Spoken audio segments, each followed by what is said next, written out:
The story of Job, when faith is tested by fire. There are stories in the Bible that don't just inspire, they shake us. They whisper through time and ask questions we often avoid. What would you do if everything you loved was taken from you? What if your health failed, your family vanished, your wealth disappeared, and even heaven itself went silent? This is the story of a man who faced all that. His name was Job. Job was not an average man. He was blameless, upright, feared God, and turned away from evil.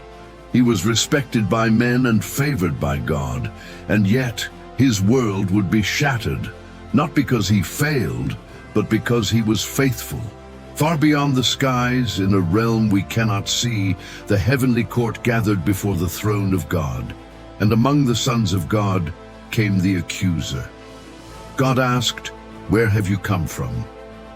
Satan replied, "From roaming the earth and walking back and forth in it." And then God pointed to Job. "Have you considered my servant Job? There is no one like him on earth, a man who is blameless and upright." But Satan smirked.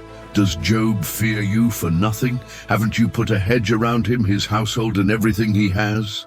Stretch out your hand and strike everything he owns, and he will surely curse you to your face."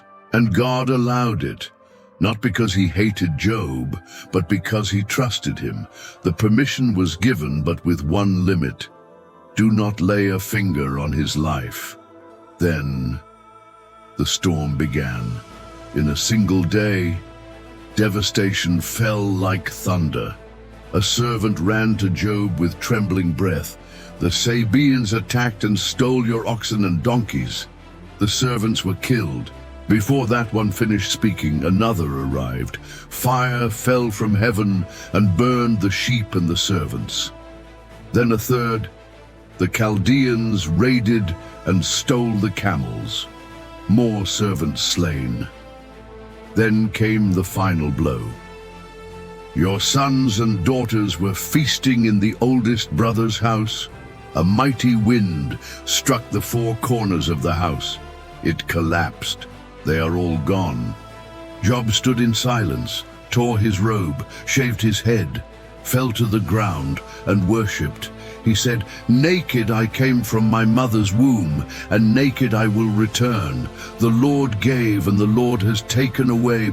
Blessed be the name of the Lord." Job didn't curse. He didn't rebel.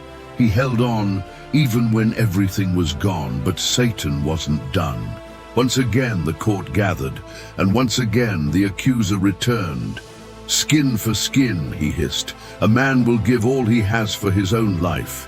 Strike his flesh and bones, and he will curse you to your face."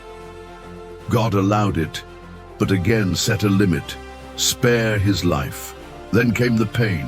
Boils covered Job's body, from the soles of his feet to the crown of his head.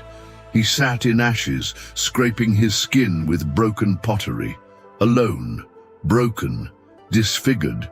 Even his wife, unable to bear the sight, said, "Are you still holding on to your integrity? Curse God and die."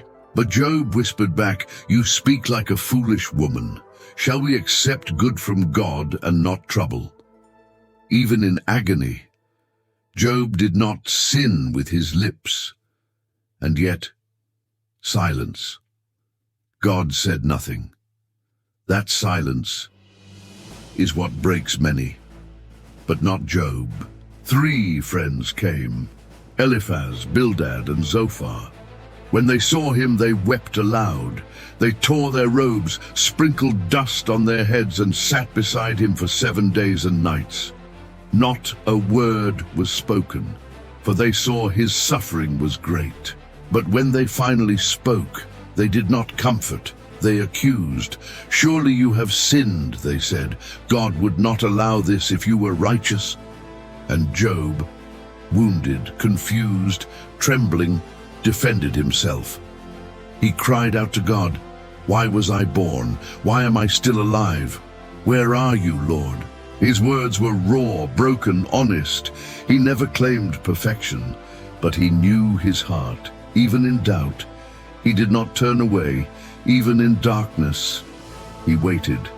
Then a whirlwind rose, and out of the storm, God spoke. Who is this that darkens my counsel with words without knowledge? Brace yourself like a man. I will question you, and you shall answer me. Where were you when I laid the earth's foundation?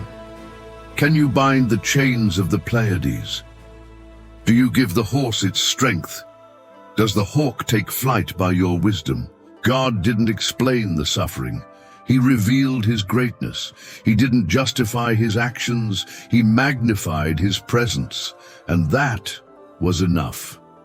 Job replied, I had heard of you with my ears, but now my eyes have seen you. Therefore I repent in dust and ashes.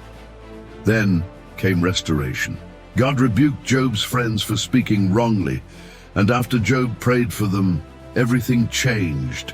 God gave him twice as much as he had before: sheep, camels, oxen, daughters more beautiful than any in the land, and Job lived 140 more years, seeing his children, grandchildren, and great-grandchildren.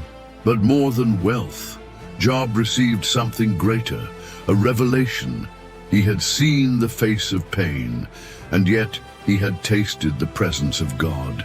And maybe you, right now, are walking through your own storm, asking, why me? Where is God? Sometimes God doesn't give answers.